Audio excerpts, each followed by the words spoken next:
ಶ್ರೀದೇವಿ ಮಹಾತ್ಮೆ 13ನೆಯ ಅಧ್ಯಾಯ ರಕ್ತಬೀಜಾಸುರ ಸಂಹಾರ.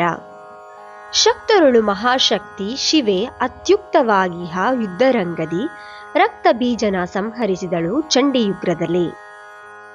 ಚಂಡಮುಂಡರ ವಧೆಯಾದ ನಂತರ ಶುಂಭನಿಗೆ ಮತ್ತಷ್ಟು ಕೋಪ ಬಂದು ಸರ್ವ ಸೈನ್ಯವು ಯುದ್ಧಕ್ಕೆ ಹೊರಡಬೇಕೆಂದು ಆಜ್ಞಾಪಿಸಿದನು. ಶುಂಭ ನಿಶುಂಭರು ಸಹಸ್ರ ರಾಕ್ಷಸರೊಡನೆ ಸಕಲ ಸೈನ್ಯ ಸಮೇತರಾಗಿ ಹೊರಟರು. ದೇವಿಯು ದೈತ್ಯ ಸೇನೆಯ ಆಗಮನವನ್ನು ತಿಳಿದು ಭಯಂಕರ ರೂಪವನ್ನು ತಾಳಿದಳು. ಆಕೆಯ ಖಡ್ಗದಿಂದ ಹೊರಟ ಅಗ್ನಿಕಣಗಳು ಬ್ರಹ್ಮಾಂಡವನ್ನೇ ವ್ಯಾಪಿಸಿತು. ದೇವಿಯು ಹಲವಾರು ರೂಪಗಳಿಂದ ಬ್ರಹ್ಮ, ವಿಷ್ಣು, ಮಹೇಶ್ವರ, ಇಂದ್ರರಂತೆ ವಾಹನಯುಕ್ತಳಾಗಿ ಶೋಭಿಸಿದಳು. ಹೀಗೆ ವಿರಾಟ್ ಸ್ವರೂಪ ಧರಿಸಿದ ದೇವಿಯು ಧನಸ್ಸನ್ನು ಟೇಂಕಾರ ಮಾಡಿದಳು. ಶುಂಭ ನಿಶುಂಭರನ್ನು ನೋಡಿ, ದೈತ್ಯ ವೀರರೇ, ನೀವು ತ್ರಿಲೋಕಕ್ಕೆಲ್ಲ ಹೊಡೆಯರಲ್ಲವೇ? ಶೌರ್ಯ ಧೈರ್ಯಕ್ಕೆ ಸರಿಸಾಟಿಯೇ ಇಲ್ಲ. ನಿಮ್ಮೊಡನೆ ಯುದ್ಧ ಮಾಡುವ ಆಸೆ ನನಗಿದೆ, ಬನ್ನಿ ಎಂದು ಆಹ್ವಾನಿಸಿದಳು. ಶುಂಭ ನಿಶುಂಭರು ದೇವಿಯ ಪಂಥಾಹ್ವಾನವನ್ನು ಕೇಳಿ ಕೋಪಾವಿಷ್ಟರಾದರು. ದೇವಿಯ ಮೇಲೆ ಬಾಣಗಳ ಮಳೆಯನ್ನು ಸುರಿಸಿದರು. ದೇವಿಯು ಆ ಬಾಣಗಳನ್ನು ತನ್ನ ಲೀಲೆಯಿಂದ ನುಂಗಿದಳು. ಹಲವು ರಾಕ್ಷಸರನ್ನು ಕೊಚ್ಚಿ ಹಾಕಿದಳು.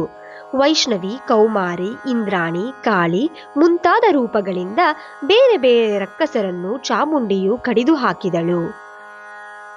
ದೈತ್ಯ ಸೇನೆಯ ರಥ, ವಾಹನ, ಆಯುಧಗಳು ತುಂಡಾಗಿ ಬಿದ್ದವು. ದೈತ್ಯ ರಕ್ತದ ಹೊಳೆಯೇ ಹರಿಯಿತು. ಆ ದೃಶ್ಯವು ಅತ್ಯಂತ ಭೀಕರವಾಗಿ ಭಯಾನಕವಾಗಿತ್ತು. ತನ್ನ ಸೈನ್ಯವು ನಾಶವಾದದ್ದನ್ನು ಗಮನಿಸಿ ಕ್ರುದ್ಧನಾದ ರಕ್ತಬೀಜಾಸುರನು ದೇವಿಯ ಮೇಲೆ ಆಕ್ರಮಣಗೈದನು. ಅವನಿಗೊಂದು ವರವಿದ್ದಿತ್ತು. ಅವನ ದೇಹದ ಒಂದು ಹನಿ ರಕ್ತ ಭೂಮಿಗೆ ಬಿದ್ದರೆ ಅದರಿಂದ ಹಲವಾರು ರಾಕ್ಷಸರು ಹುಟ್ಟುತ್ತಿದ್ದರು. ದೇವಿಯು ಆಗ ತನ್ನ ಕರಾಳ ರೂಪದ ನಾಲಿಗೆಯನ್ನು ಹೊರಚಾಚಿ ಆ ರಾಕ್ಷಸನನ್ನು ಕೊಂದು ರಕ್ತವನ್ನು ಹೀರಿದಳು. ರಕ್ತಬೀಜಾಸುರನನ್ನು ಶೂಲದಿಂದ ಸಂಹರಿಸಿ ತಿಂದು ಹಾಕಿದಳು. ದೇವತೆಗಳು ಆನಂದ ಸಾಗರದಲ್ಲಿ ಮುಳುಗಿದರು.